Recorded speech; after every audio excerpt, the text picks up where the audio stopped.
Igitondo cyiza aho nkurikiye kuri uyu munsi wa none bijyanye naho uherereye cyangwa se umugoroba mwiza bijyanye n'igihugu urimo, Imana iguha umugisha.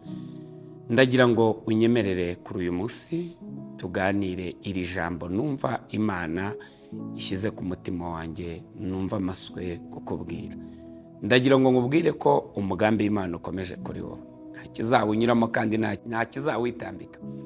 Reka dusome Yesaya 14:24. Aravuze ngo Uwiteka Nyiringabo ararahiye ati, ni ukuri uko nabitekereje niko bizasohora, kandi uko nabigambiriye niko bizaba. Amen. Ndashaka kukubwira ko umugambi w'Imana urasohoreye kuri wowe. Umugambi w'Imana uzasohora kuri wowe.